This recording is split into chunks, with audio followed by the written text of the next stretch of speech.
Well, good morning, ladies and gentlemen, and a special welcome to those of you who are watching online and to the viewers on C-SPAN.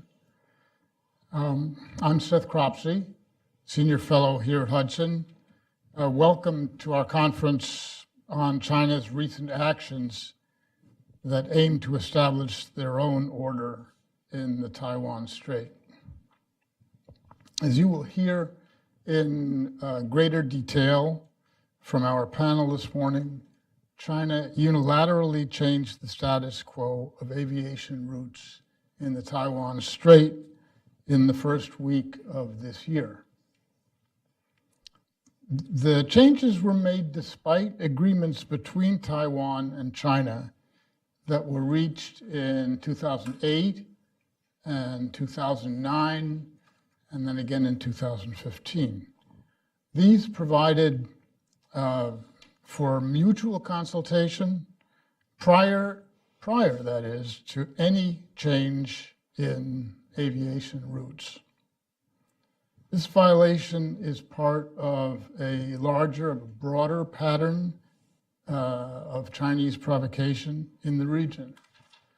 For example, the Chinese aircraft carrier Liaoning sailed through the Taiwan Strait one day after the aviation route change was announced. Since Taiwan President Tsai was inaugurated in the spring of 2016, to add to the list here, the Chinese tactical jets have circled Taiwan nearly once a month. This is consistent with China's policy that seeks to enjoy the benefits of an international world order for the purpose of replacing that world order with one of their own making. For example, China signed and ratified the UN Law of the Sea Treaty during the administration of Ronald Reagan. The Law of the Sea Treaty established territorial and contiguous waters up to 24 miles from a state's border, a coast, and an exclusive economic zone up to 200 miles distant from a state's coast. China enjoys the benefit of a security that's provided by this agreement, as well as the distinction of ratifying a UN convention.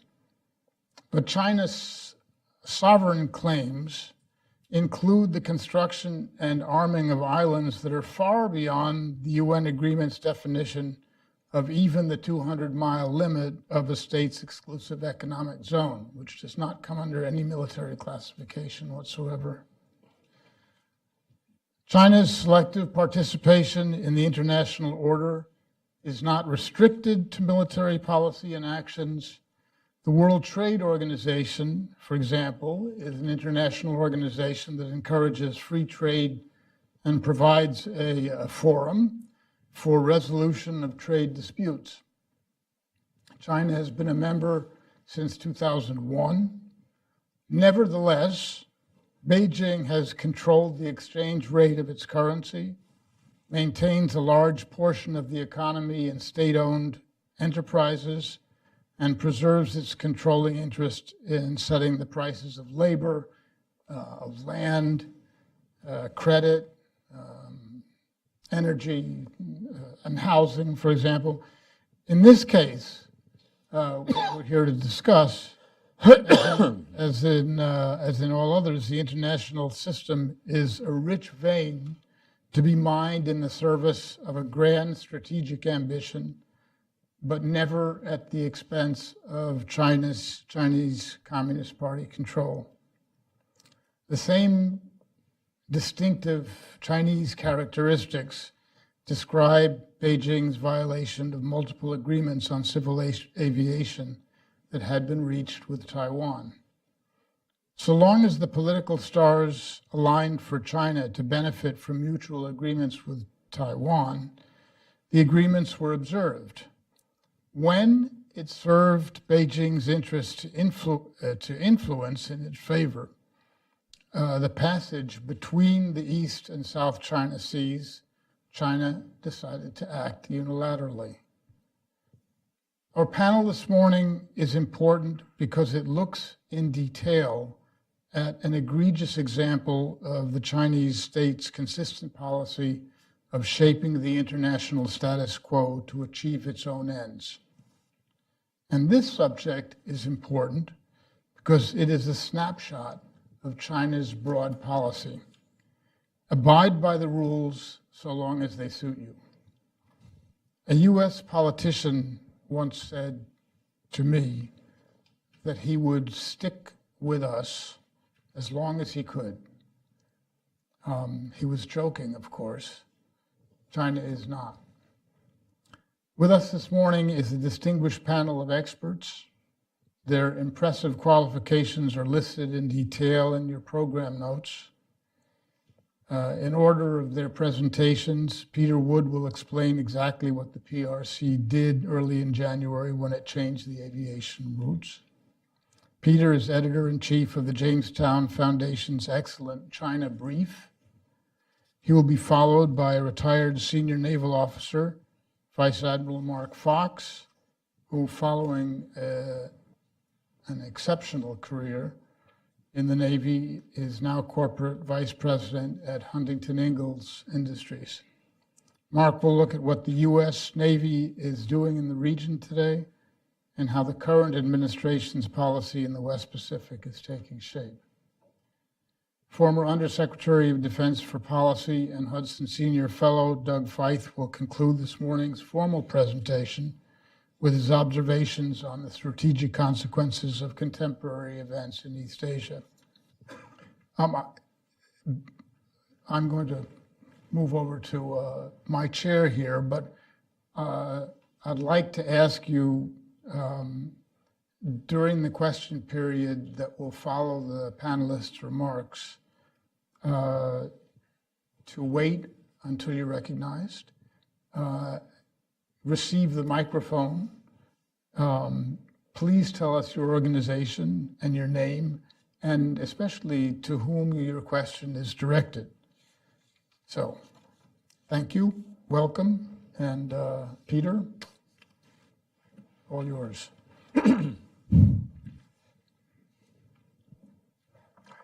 Thanks, Seth, and a special thank you to the Hudson Institute for inviting me.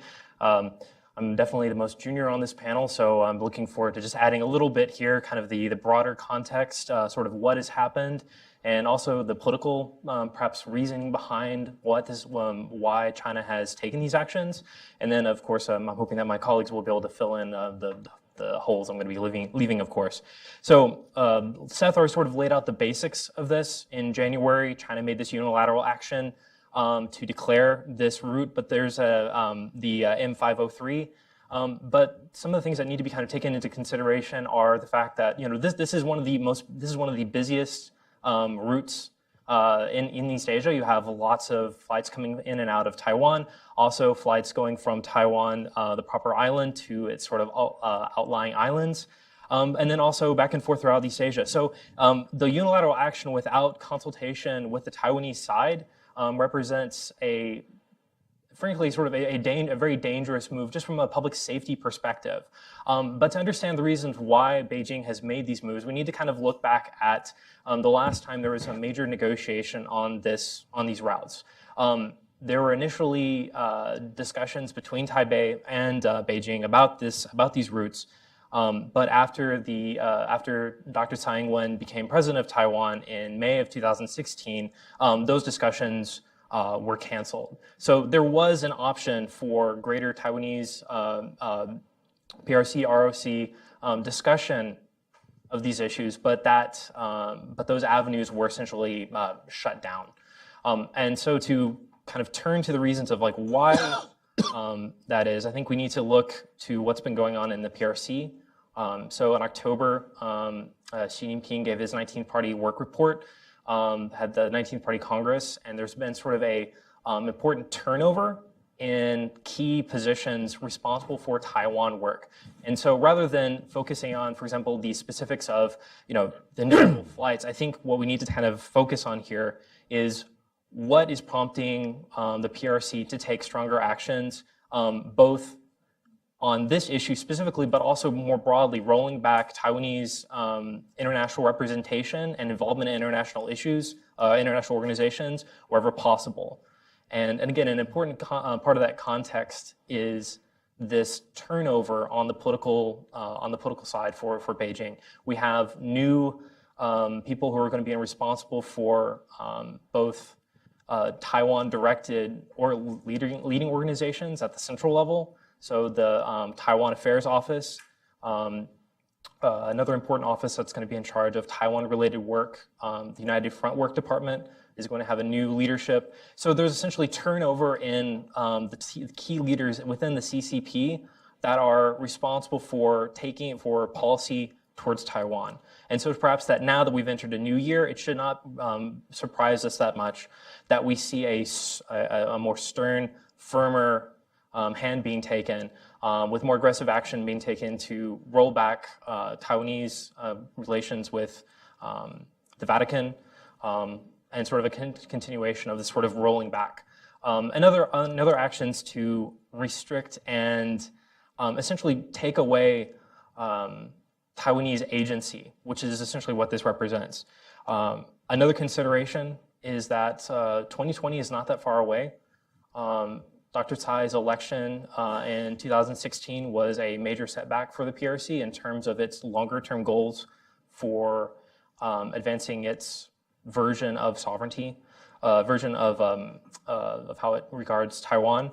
And so looking ahead to 2020, there's going to be a concerted effort by the PRC to take actions which economically impact people in Taiwan and force them to sort of question their government, both as sort of larger representation in the international sphere and also more directly. Flights are being canceled. Well, what does that mean? Should we? That's meant to prompt questions among the Taiwanese citizenry about, who is actually in charge. What will be the longer-term best option for them economically? Let's see. So, another consideration is that the PRC has also been very aggressive in promoting itself as sort of being the future, of being the primary stakeholder when it comes to airspace in East Asia. Both from an economic perspective, it's been very aggressive in expanding its civilian aviation, and so you have a lot of attraction from both aviation manufacturing companies to sort of they're invested in the future of growth of civil aviation in the PRC, and so this gives them additional leverage when it comes to rolling back Taiwanese agency in commercial flights and things like this. Another consideration is the fact that Liu Fang, the current Secretary General of ICAO, is a PRC citizen. And so from across these different levels, the PRC has a lot of different levers that it can pull to essentially to place pressure on Taiwan and roll back its agency and sort of reduce the way in which that it can represent itself, or push back against things like the unilateral declaration of these air corridors. With that, I think I'm going to turn it over to my other colleagues who will be able to kind of provide additional commentary on sort of the strategic situation. But again, I think I just want to emphasize here that it's really important to consider the domestic PRC political situation when understanding why these actions have been taken. So, thank you, Peter. And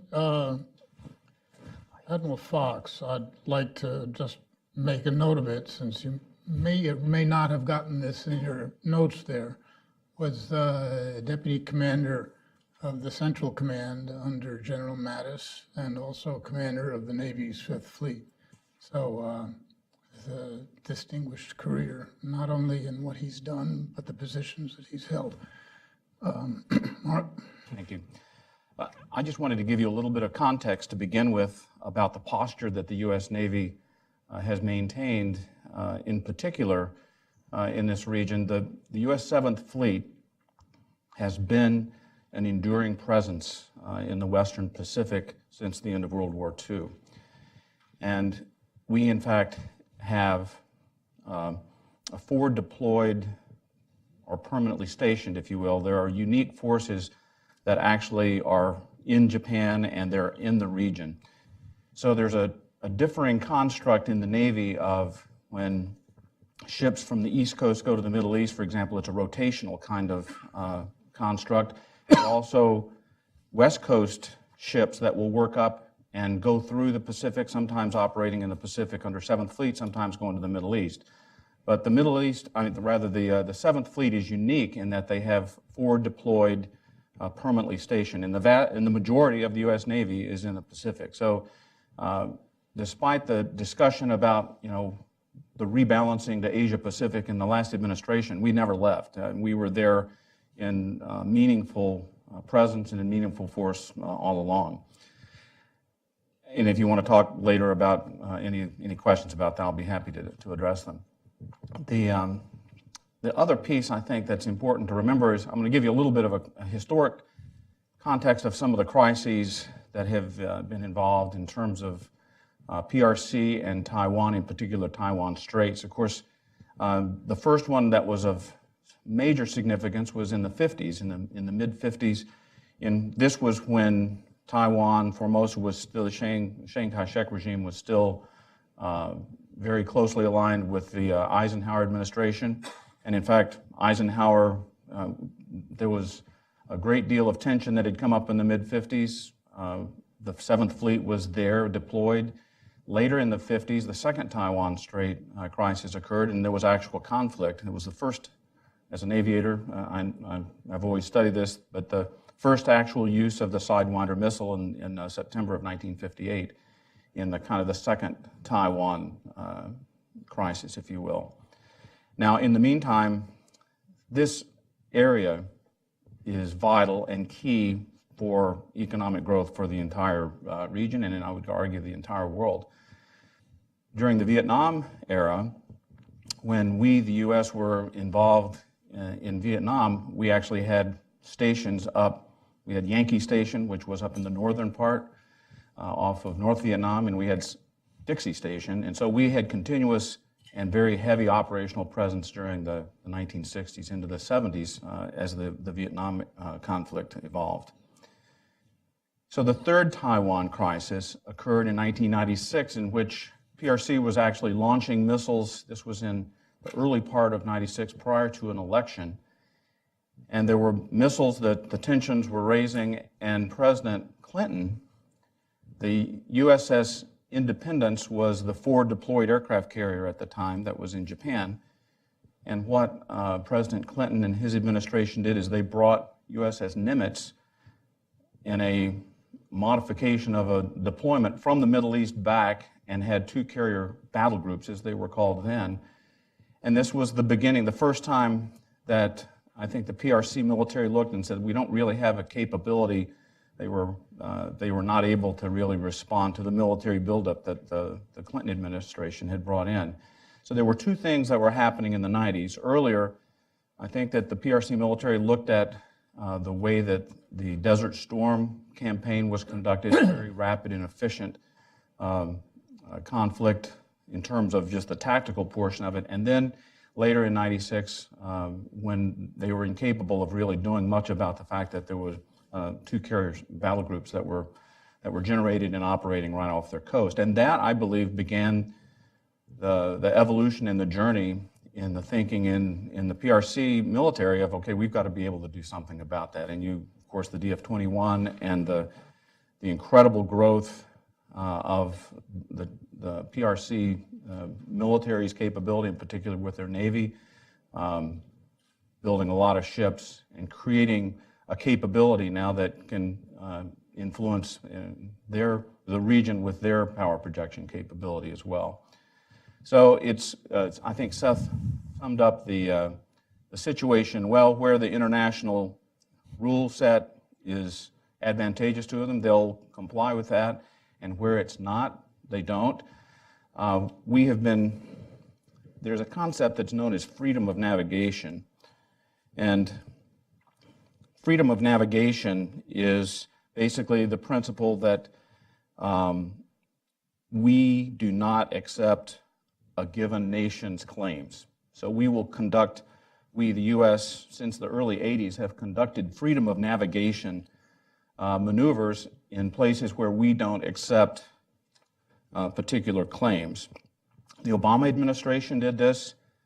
The Trump administration had suspended them for a portion, and then in 2017, in the mid part of the year, resumed them. I think we've had one this year as well. We had 4 last. And basically, it's a contesting of excessive claims. On the other hand, there's innocent passage. And innocent passage is a concept that says you can pass through the territorial waters of another state and you accept or you agree or you comply with the coastal country's territorial claim. So those are the kind of the distinctions between the freedom of navigation exercises that you hear and innocent passage. And so with that, I think I'll wrap this up just to stay on task, and if you have any questions, I'll be happy to address them. I'll turn this over to Dr. Feith.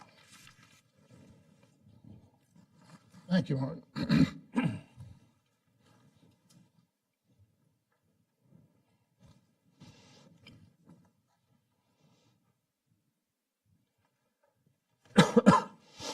Good morning.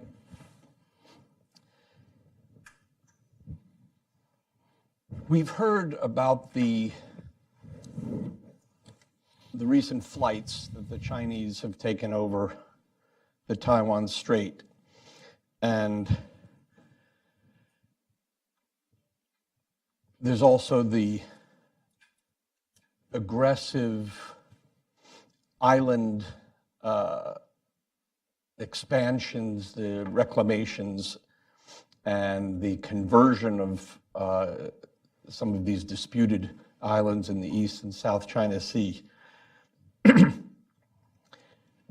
and the flights around Taiwan.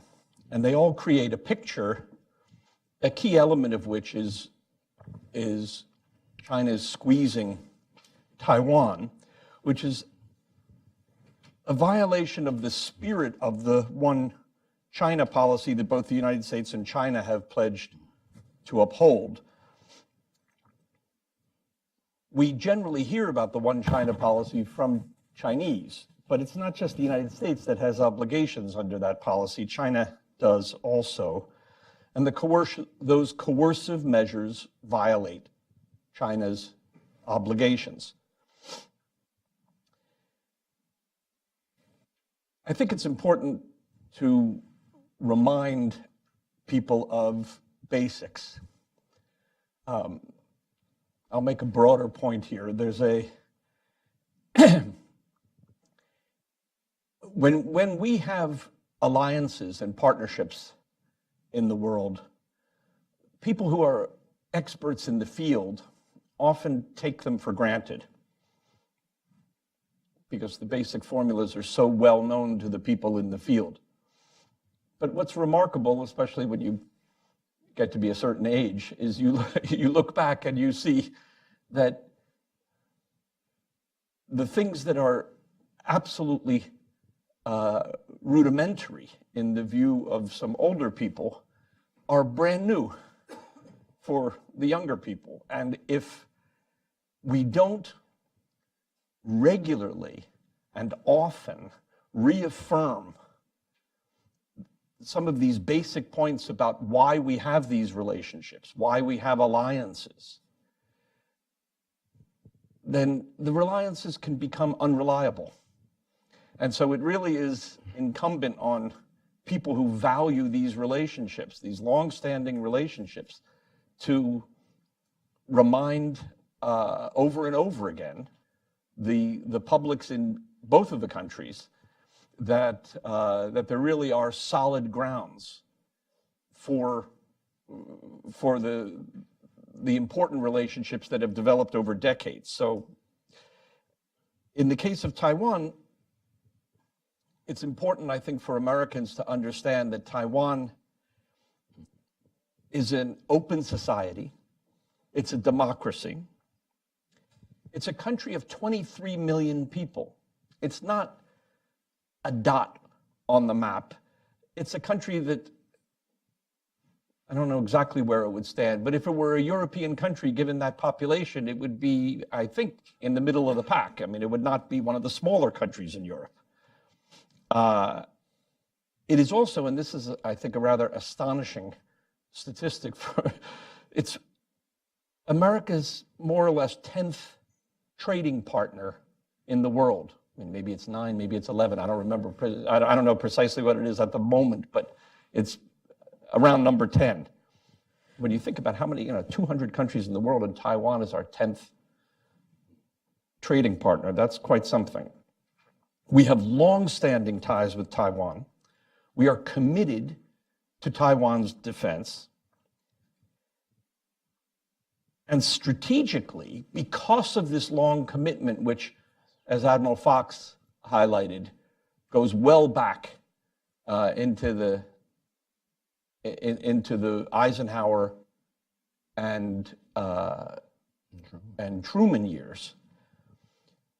Because of that long-standing relationship, our support for Taiwan's rights is seen around the world as a sign, as a measure of American credibility as a partner and ally. So it is no small thing that the United States maintain and properly respect the relationship that we have and our duties toward Taiwan and upholding its defense. It's also, I think, important to point out that in addition to this other kind of squeezing that I referred to before, Taiwan is under constant cyber attack from China, and so are we. And this is an important area where, because of the advanced state of the Taiwanese economy, it's an important area where the United States and Taiwan can cooperate for mutual benefit. Now, as important as it is that the United States do what it should do to uphold this relationship and maintain our defenses in the region, it's important that Taiwan does what it's supposed to do. And it seems to, I think, many of the experts who are focusing on the way the Taiwanese are allocating their resources and dealing with defense, that the Taiwanese government is not doing everything it should be doing in the defense field. It's not spending what it should be spending. And I think it's, I made a pitch about the importance of the United States upholding the relationship. Well, the Taiwan government needs to uphold the relationship also by making sure that it's carrying an appropriate amount of weight in the defense relationship and putting itself in a position where it can contribute to its own defense and contribute to our common defense interests. Now, China's unilateral actions to change the legal status of the islands and the waters in the East and South China Seas is a threat not only to the countries immediately involved. And I think the point about these Chinese flights over the middle of the Taiwan Strait, the aggressive position that the Chinese have taken on the islands in the area, these are not just a Taiwan issue. These go much beyond that.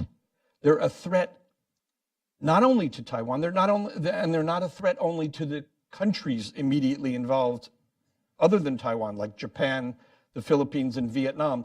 They're a threat to the idea of an orderly state system that operates according to agreed rules.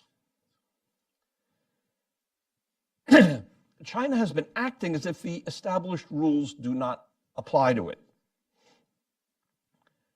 Now, I'm aware that the United States often gets accused of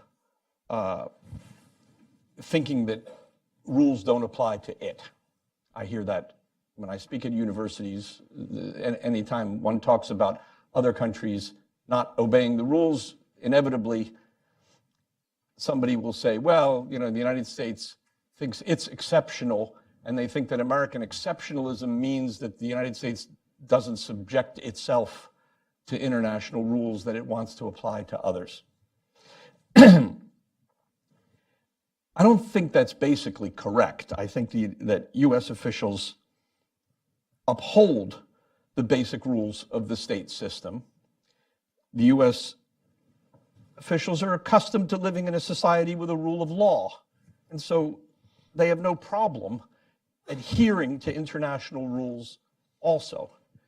And I think we generally do so. Top Chinese officials, however, preside over an unfree society. They operate above the law. The law for them is a tool of power, not a constraint on the people in power. It's not a constraint on the Communist Party, and it's not a constraint on its most senior political officials, and not constrained by their own domestic law. Senior Chinese officials show disregard for that weaker species of obligation known as international law.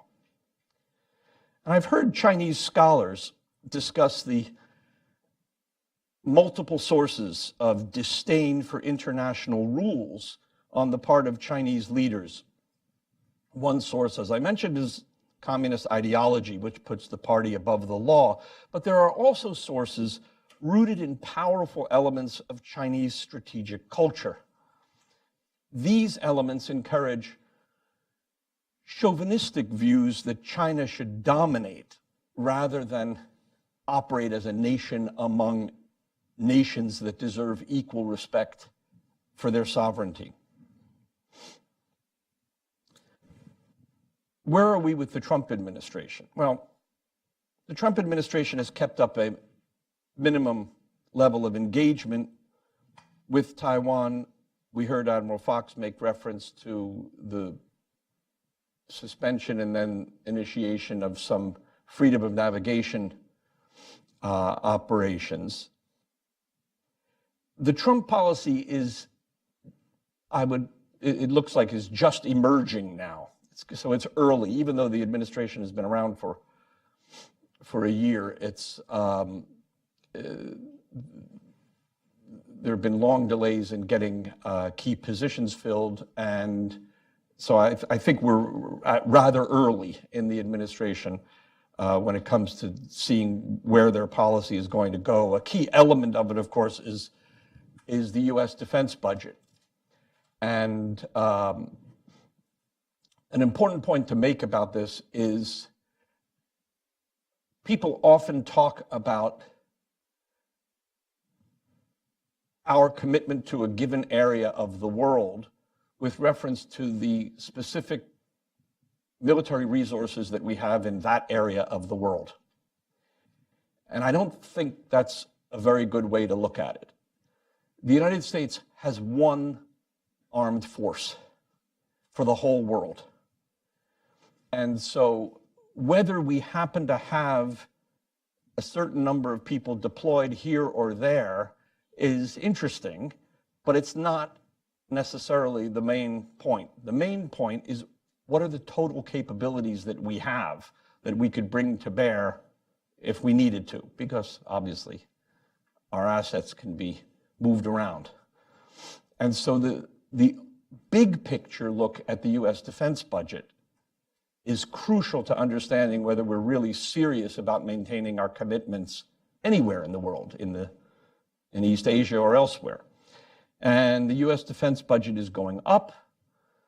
It's not going up as much as many people believe it needs to if the United States is going to fulfill all of its various obligations to its own interest and to its alliances and partnerships. As I heard at home this morning when I put this tie on, this tie may have more ships on it than the U.S. Navy, and that's a problem. Cyber subversion, economic coercion, territorial bullying, subversive political influence are all challenges that China is posing to the United States, to Taiwan, and to the whole region. And in all of those areas, Taiwan has been a testing ground and a front line. And that should help us understand why this connection that we have with Taiwan is important. But as I said, we should keep in mind that these challenges go far beyond Taiwan and affect the whole question of whether we can have an orderly state system.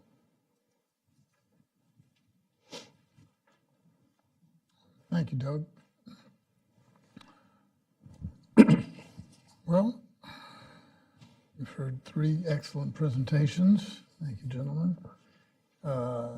Let's turn the mic over to the floor, and if there are questions, we will recognize people from the floor. So, Abe? Hi, Abe Shulsky. I'm senior fellow here at Hudson. In the South China Sea, the Chinese have made this claim of sort of a territorial sea that has really no basis. I mean, it's just inconsistent with the whole approach of the law of the sea. And their famous 9-dash line sort of suggests that the sea itself is their territory, as opposed to having rights in the sea because they control the nearby land. And I was wondering, is that essentially what they're doing now in the Taiwan Straits? Is that the idea? They're trying to say that the Taiwan Strait is a territorial water, just like they've said the South China Sea is? I mean, or is it more subtle than that, or have they not been clear, but just been sort of poking around? They just claim all of Taiwan, so it's even more basic than that. Well, but even if they, well, but that would be another question. I mean, suppose they did have Taiwan. The Taiwan Strait is certainly wide enough that we would regard that still as international water and have a right to, you know, we could still do freedom of navigation exercises through the Taiwan Strait, even if Taiwan were part of China, couldn't we? I mean, it's a big enough area. But I think, I'm just wondering, is this kind of similar to the South China Sea issue, where they're trying to make a claim in a very inchoate way that they not only have rights over the sea that's near their land, but they somehow have territory on the high seas that is just, I mean, as if we said, well, the Gulf of Mexico is like Lake Ontario, I mean, or Lake Michigan, I suppose, because we want to share it with Canada. I mean, if we just said the Gulf of Mexico is our territory, that would be sort of similar to what that they're doing in the South China Sea. So perhaps it's more analogous then to the AIDAs in East China Sea, and in terms of sort of like you said, claiming sort of the sovereign ability to determine who gets to go there. Well, they haven't enforced it, but that was what they've said. So I think perhaps when we were talking about the South China Sea, then maybe we should view it from that perspective. That yeah, they view it as being sensitive, even if for example, the actions the United States has taken are doing these fawn ops or even getting close to some of their created things. They're claiming that it's that they have sort of additional rights. Yeah. I'd just like to say it's an interesting point that one of my colleagues made about the Law of the Sea Treaty, that the Chinese should, as a party to the Law of the Sea Treaty, work out the question of the status of these waters through the treaty. Now, I personally am skeptical about important elements of the treaty. I mean, the treaty has some very sensible and appealing aspects, and it has, in my view, some deeply troubling aspects. And the United States is not a party And I think there are some good reasons for that. It's a matter of debate intense debate, even among, I think, very sensible people in the United States. But the fact is the Chinese are a member, a party to the treaty, and they are not doing what parties to the treaty are supposed to do on precisely the questions, Abe, that you've raised. I mean, whether waters are inland waters for all practical purposes or international waters is an enormously significant question. It's precisely what the law of the sea treaty is supposed to deal with. And if there are serious questions raised, they're supposed to be resolved through the mechanisms of the treaty. And I would simply point out to the people who advocate in favor of the treaty and think that it's really a valuable thing, more valuable as a net matter than I think it is, I would say, if you want to defend the treaty, then you should be pressing to see that it works, to see that the Chinese, having become a party, are using the mechanisms of the treaty to resolve these questions of what constitutes international waters or not. And if it doesn't, it really cheapens the whole treaty. Yeah, another point, Abe, is that if you go simply by the treaty itself, the contiguous zone and the sovereign zone of Taiwan and China extend 24 miles out over a 100-mile area, which leaves 52 miles in the middle. And so I think it's that based on, for example, the Chinese actions in the Fiery Cross Islands, in the Spratlys, which are hundreds of miles beyond the exclusive economic zone, that it's pretty safe to assume that they would claim that that little 52-mile band is theirs.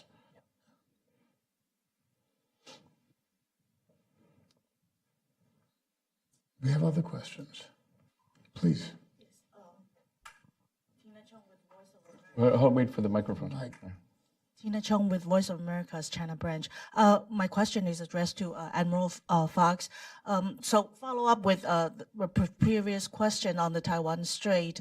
You think U.S. should declare it as a claim or declare Taiwan Strait as international waters and operate follow-up operations in the Taiwan Strait. And also we heard that this area of the sea is very rough, so it's not. I'd like to know your experience in that area. Is it China's capability, A2AD, is it developed far enough to prevent the U.S. from intervening, in the case of, an attack or invasion or blockade to Taiwan? Thank you. Well, the Taiwan Strait is 100 miles-ish. So by definition, by international law, there's international water and airspace between Taiwan and mainland China. So there's no declaration on the part of the United States. It's an interesting contradiction here because China has signed the law of the sea treaty but doesn't observe it. The United States observes the law of the sea treaty, but we haven't signed it. So there's that interesting contradiction there. But so the U.S. and the U.S. Navy observe the law of the sea treaty, even though we're not signatories to it. The question about the A2AD, this is called preparation for contingencies in warfare, and it goes back a long, long time. It's not a new concept of wanting to either deny an adversary access to a particular battle space or a region. And so the people who prepare for potential conflict take that into account. And what you do is you never lead with your jaw. You always find a way to accomplish your mission, and you go after your opponent's weaknesses and protect your own. So the quote A2AD, I always look at these as a as a professional military, as a retired professional military, I don't do that anymore, but I always look at these lines on the water of, some people go, oh, this is the line of death. If you go inside this, you can't operate. It's not so. And so you figure out how to do it, and you obviously are thoughtful, and you think a lot of different ways to create maneuver room and operational capability that give you the opportunity to accomplish your mission. Question up in the front row. Good morning. Neil Hare with Global Vision Communications. This is a question for the entire panel. Can we expand a little bit more on the Trump policy towards Taiwan? You know, it seems within the last year, he's not beholden to these a lot of old constructs, many of which have harkened back to the end of World War II, and is willing to make changes, some very abruptly, like the moving Jerusalem, you know, as the capital of Israel. So are we going to see changes to our policy here, do you think? And I guess related is, you know, how set in stone do you believe our pledge to defend Taiwan is if something were to happen militarily in the region? Thank you.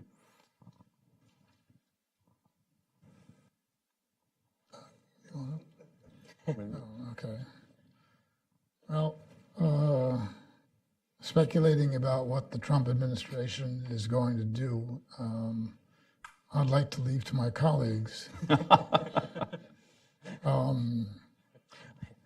My guess is that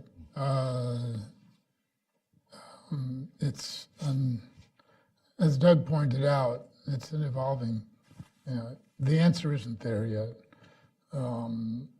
It's taken a while to get the key policy people in place, both at State and the Defense Department.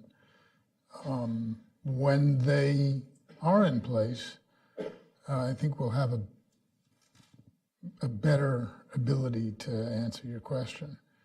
But until then, it looks to me as though the administration's primary concern in East Asia is North Korea. And that's where the tweets are directed, and that's where the public statements go, and that's not only from the president, but from secretaries of state and defense. So aside from arms sales, which the administration got off to a good start on, I think it's, as the popular and overused phrase goes, a work in progress. I guess the one thing that I'd say is that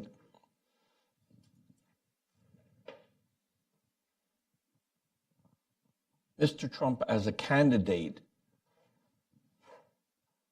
made a number of pretty strong and harsh statements about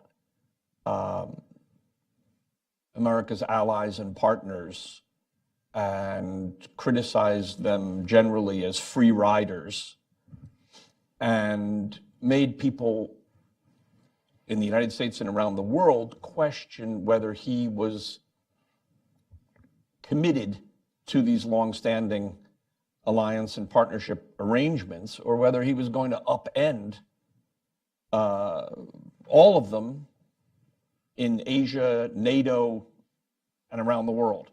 And that created a lot of agitation.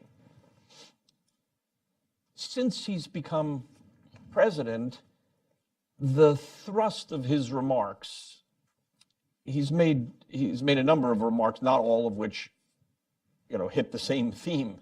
He's made a number of remarks, but the thrust of his remarks has been to reaffirm these longstanding relationships and to uphold alliances and partnerships.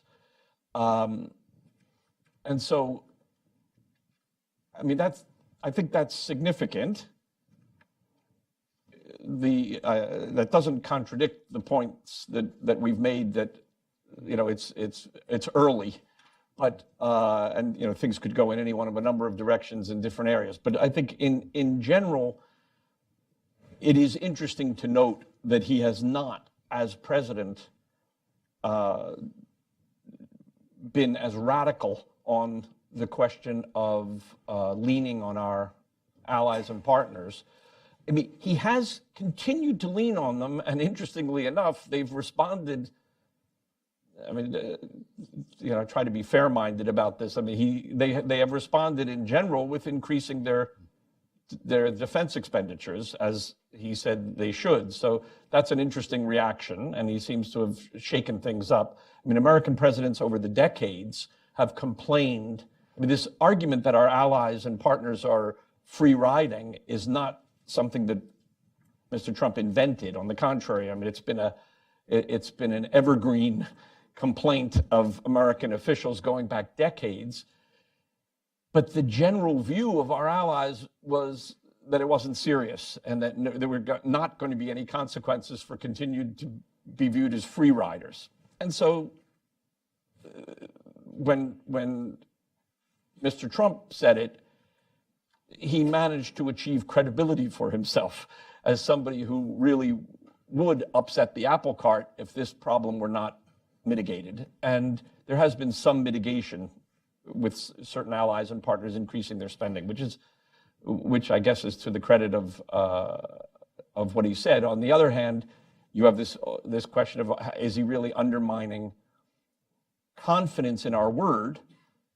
And I think he's tended as president to try to increase confidence by downplaying some of the more radical statements he made about our alliances. So at the moment, it looks like we're basically on the path to reaffirming the importance of these alliances while he's trying to maintain pressure on all of these various allies and partners to increase their contribution to the common defense. I just pulled out, as we were going through this, a summary of the National Defense Strategy that was just issued. And I think Secretary Mattis probably personally wrote this. I recognize his penmanship here. Quote, China is a strategic competitor using predatory economics to intimidate its neighbors while militarizing features in the South China Sea. China is leveraging military modernization, influence operations, predatory economics to coerce neighboring countries to reorder the Indo-Pacific region to their advantage. So when you go through this, it's very, the National Defense Strategy, and even going back to the document that the executive branch put out in December, there is the tweet sphere, and then there are the documents that actually hold together pretty well in terms of the way that we are going through our national strategic reviews and posturing our defense strategy. Of note and of encouragement, certainly, at the very end of this thing, we're talking about alliances and partnerships and strengthening alliances, attracting new partners, and ensuring that we maintain favorable regional balances of power in Indo-Pacific. That's the term of art that that General Mattis is using. So the military requirement to be prepared is always present regardless of the administration. And so you think through, how are we going to deal with this? At the end of the day, the smart person does not want to go to war. At the same time, the best way to prevent conflict is to be prepared for it, and that is the clearest way to deter horrible consequences, is to be prepared, and that way prevent it. If you give me a choice between parsing Trump's tweets and studying and trying to figure out what's going on inside Zhongnanhai, I'll always go with trying to figure out what's going on in Zhongnanhai. So, but I think it is worthwhile examining, as others have done, like the appointments that Trump has made to various important security positions, the sort of the prevalence of people like Matt Pottinger, who are sort of more Asia focused. I mean, that's clearly a thing. Also, I believe this week there's a few important U.S. senators who are visiting Taiwan. So, I mean, to me, I don't get a whole lot out of the tweets, but like, what are the meetings that are happening? those are the things that I would think of as as a more important indicator, because there's going to be a lot of back and forth. People change their minds. So, public statements don't matter nearly as much to me. But like Mark said, the national security strategy, the national defense strategy, those are two sort of things where you can hang your hat on. But also these appointments, I think that will give us a lot longer term value in terms of figuring out what's going on.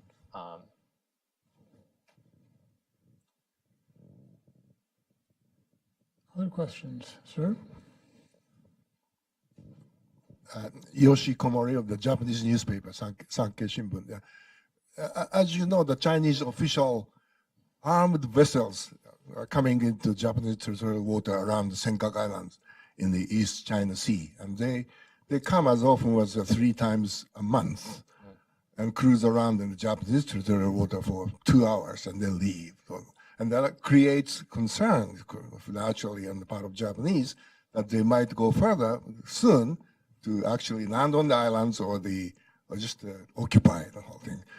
So could anyone address this Chinese move toward Senkaku Islands in the context of China's overall strategy or policy toward Taiwan, if there's any connection, direct linkage, or anything like that? I'll start and pass it off to my colleagues. It's a pattern of activity that we've seen, and it continues. So if you can ever reach the point where egregious behavior becomes accepted, then somehow it's become accepted and people become numb to it. And so I think it's something that needs to be a source of concern and to be a source of focus. We need to be able to understand those kinds of activities. The actions are obviously driven by somebody making a decision to do that. And how do we now reach a point where we are able to influence from a policy level, say stop doing that? That's not it's not an accident. It's not a coincidence when it happens in a repetitive fashion. One of the things I've watched is the data that the Japanese Ministry of Defense has put out, especially since 2013, sort of as the number of intercepts that it's made with Chinese aircraft, and increasingly also of what we've increasingly seen sort of periods where there's Chinese military aircraft in the area and also Chinese naval vessels in an area at the same time, sort of either transiting through international waters or getting near, like you said, the Senkakus. And of course, recently we had I believe it was a Shang-class nuclear submarine surfacing or being forced to surface near those waters. And I think we should just sort of take it for granted that their diesel submarines, such as the Kilo class ones based in Changshan, are going to be operating in those areas. We know that they're going out to sea very frequently. So I think we should sort of look at this broader pattern of activity, and I think it would also behoove Taiwan used to actually publish numbers about this, the number of aircraft that were being intercepted. They made a decision to stop doing that, but there's 3, I think, white papers that actually presented and had this data. And if you look at it, it's quite astounding. I took that data and looked at the trends, and if it has continued on the sort of upward trajectory that it was on when they last published this information, then we'd see something around 2,000 flights, I think, to the center line in Taiwan per year. Of course, that's sort of interpreting and sort of looking forward. But I think it would behoove Taiwan to sort of reconsider issuing that kind of data again. Again, the fact that Japan has decided to release this information, it's a baseline. To my knowledge, Vietnam, of course, the Philippines, no other nation puts out information like that. But I think if we want to kind of see how China is ratcheting up its military flights, or like you said, even militarized ships like Coast Guard vessels, and to channel Andrew Erickson here, the sort of maritime militia, I think, is something that we know from these open sort of the sensors aboard these ships, that there are a lot of actual fishing vessels that are going and near the Senkakus and near other sort of territorial claims, and a lot of these are actually associated with actual official Chinese maritime militia. We actually, in the People's Daily recently, there was an article from a former president of the Academy of Military Sciences in Beijing that was talking about how the maritime militia and other scientific vessels, all of these vessels, not just Coast Guard, maritime militia, scientific vessels, and Navy, all of them together are an important part of turning the PRC into a strong maritime nation. So we can't just sort of look, I mean, they don't view these things as being separate. They view them as being part of a larger whole. So it behooves us not just to look at, like you said, sort of the more overt, gray holes. We also have to look at the white holes and and then the fishing vessels as well. So. And also to address your question and the question that preceded, although it's not possible to tell what this actually means, I believe the president has already said that the Senkaku Islands are Japanese. So determining what the consequence of that is, we'll wait to see, but that's a positive statement. We have another question, sir. Bill Veal, retired Foreign Service officer. I'm wondering if members of the panel could address the sort of history of port calls by the U.S. Navy on Taiwan, particularly in the light of some Chinese officials' remarks about this being kind of a marker put down for the relationship. You know, I don't at my fingertips have the last time that there was a U.S. Navy port call in Taiwan. I'm witting to and aware of the expressed concern on the part of the Chinese administration, if you will, that's a third rail. Of course, the evolution from the Truman-Eisenhower era, and then the watershed event was obviously when Kissinger and Nixon went to China in the early 70s. And I think that there has been this hope and assumption that by engaging China over the last 35-ish or however many years, that we're drawing them back into this business of being a responsible member in the international community. And I think, this is a personal opinion, now you see their activities of being very aggressive and actually changing topography and building islands and that sort of thing. I think it's probably time to consider that they are not interested in necessarily being a productive member of the international community. They have their own worldview. And so as I was doing some of the research in preparation for this, though, we put F-86s with brand new sidewinders into Taiwan in 1958, and the sidewinders worked really well the first time.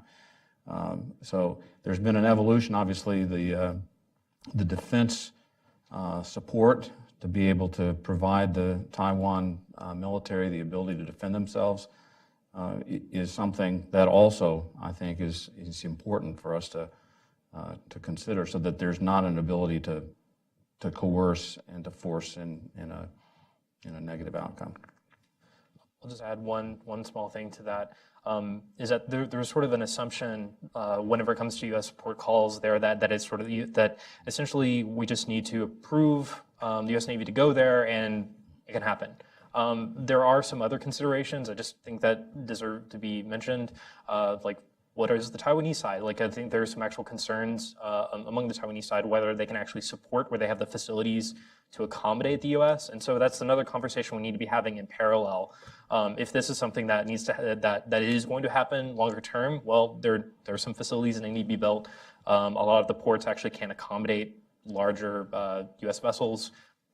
again, not necessarily a barrier, an insurmountable barrier, but just some other things that kind of need to happen as in parallel to efforts for that to go forward.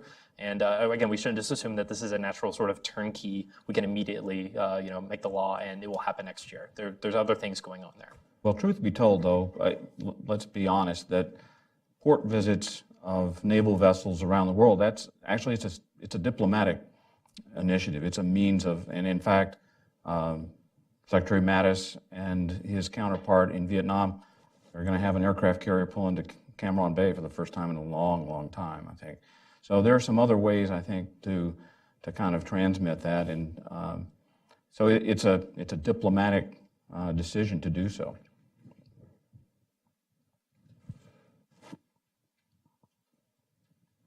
Let's take a question here, and then we'll go across the aisle. Eric Harnden, graduate student over at Georgetown's MSFS program. Admiral's question regarding China's use of limited war techniques kind of to avoid strong retaliatory action against the United States. What can you discuss what levels of deterrence the United States can use to counter those types of actions, whether it's in the Taiwan Strait, whether it's in the South China Sea? What can the United States and the international community do to counter these kind of limited war techniques utilized by the Chinese, where a strong retaliatory response might not be credible? Right. That's a great question, and it's something that I think the 7th Fleet Commander and the PAC Fleet and the PACOM commanders all think about. In a broad sense, you want to prevent miscalculation and you want to prevent escalation of tensions. And yet, on the one hand, the PLAN and the Chinese activities have been escalatory.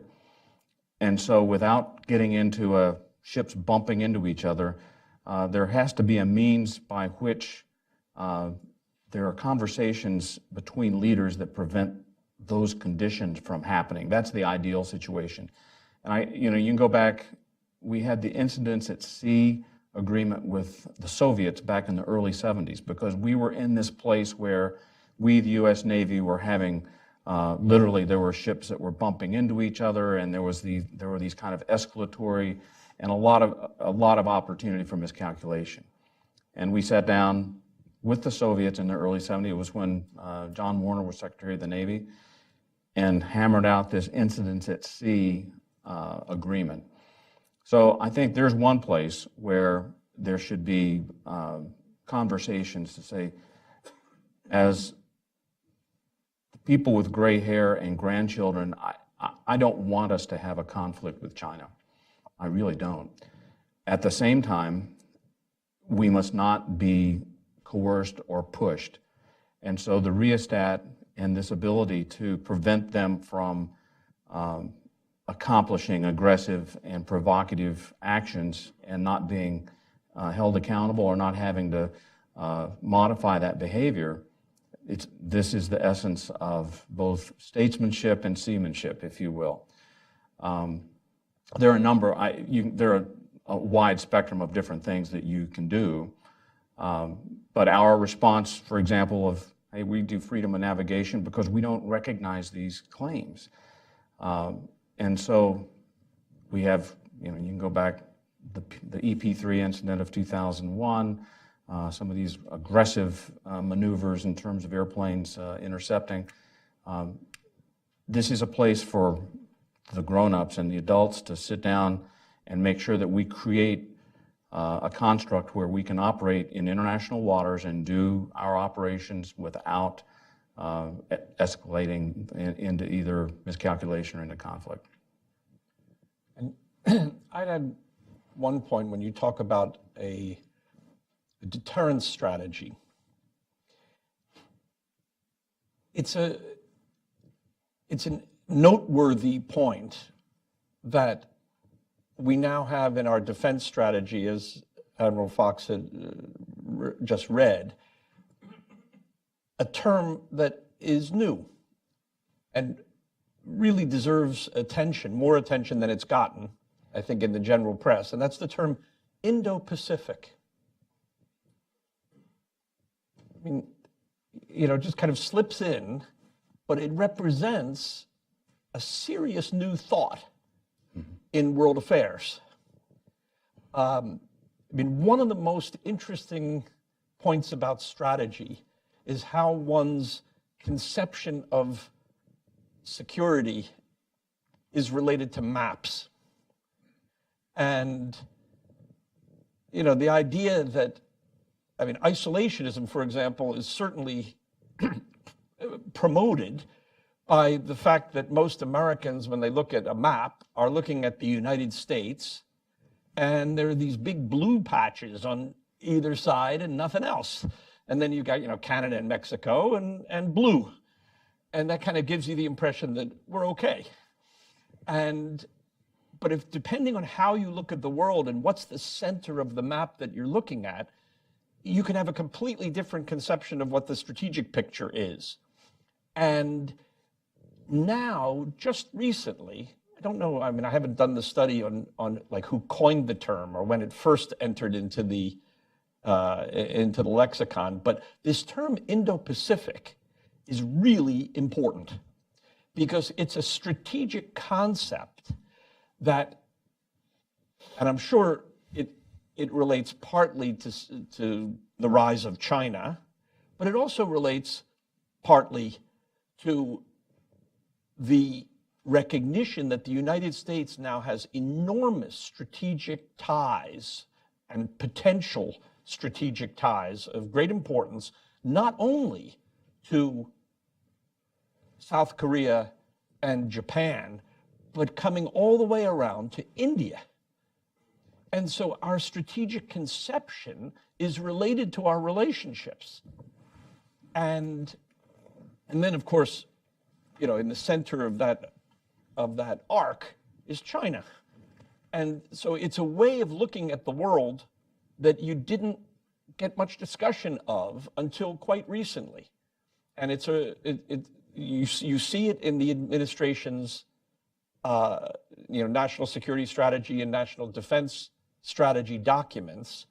And it's worth noting, it's a new way of thinking about the grandest strategic challenges that we're facing.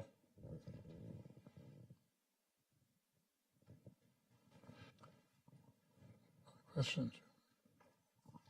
Thank you very much. Gerion Wiese from the German Friedrich Naumann Foundation for Liberty.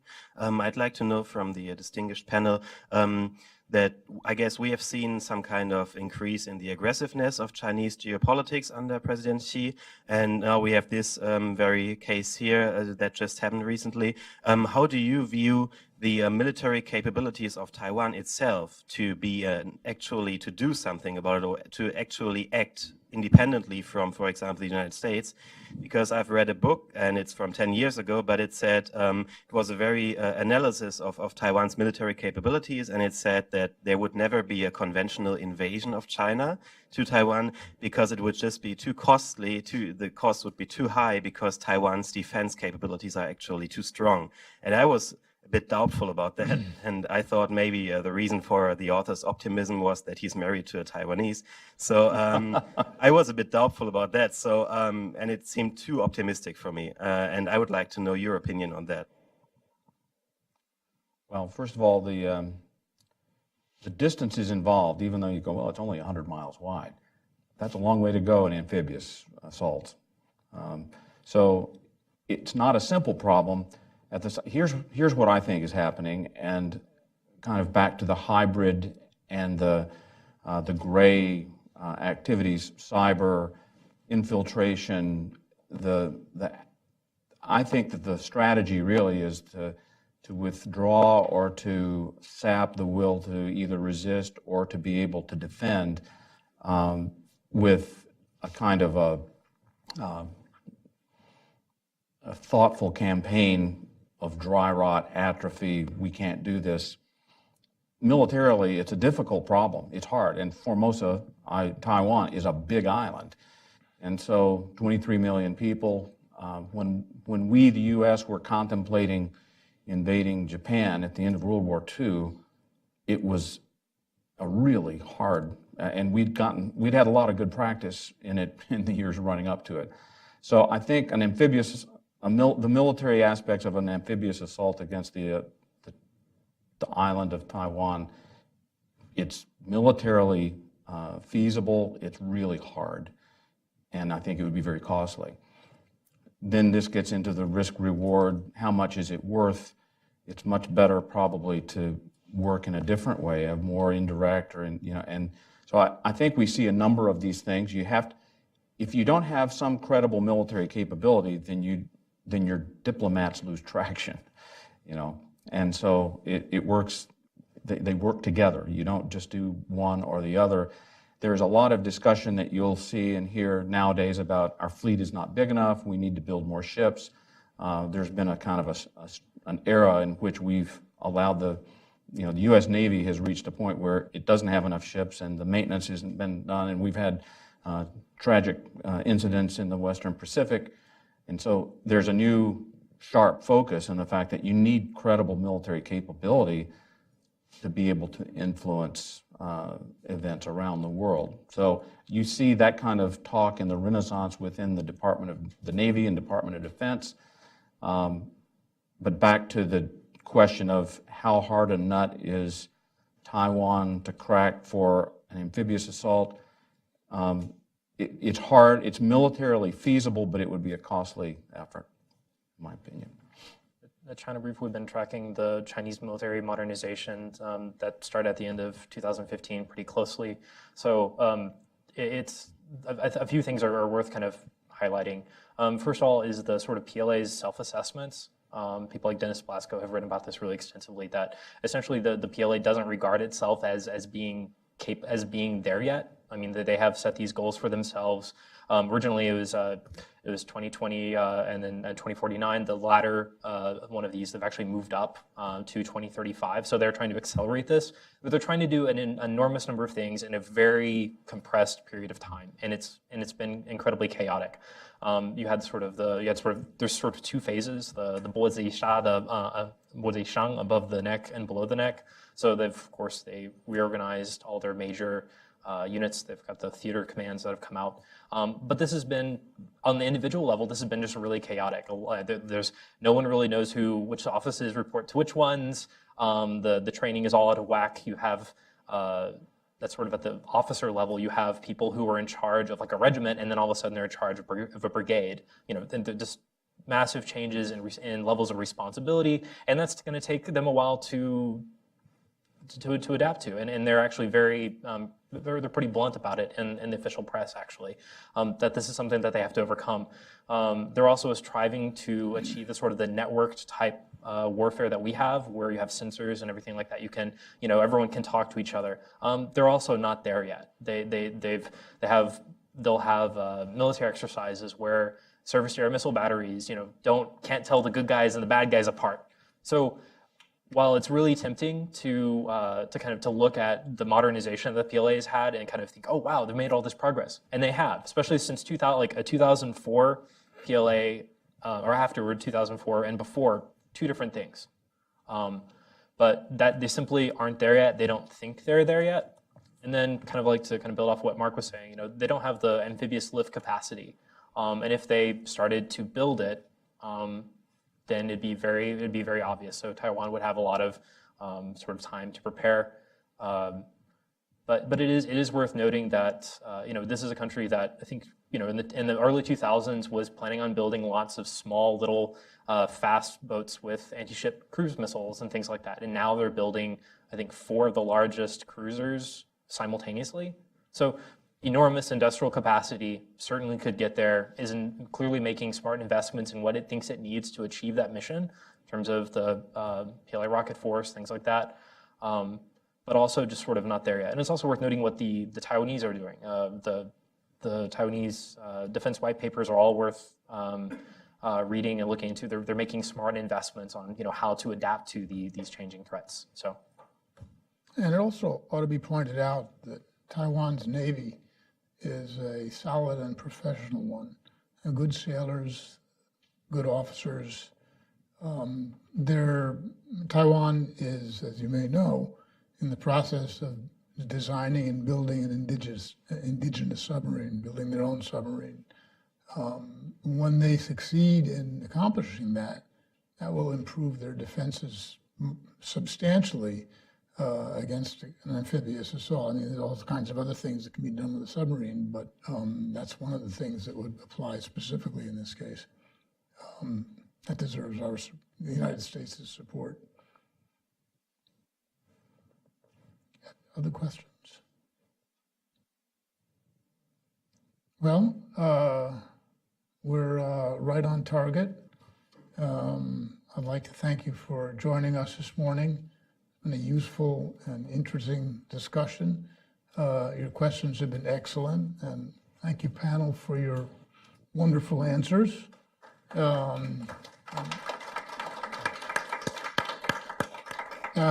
This will not be our last discussion of this issue. I hope you'll stay tuned and join us for the next one. Thank you.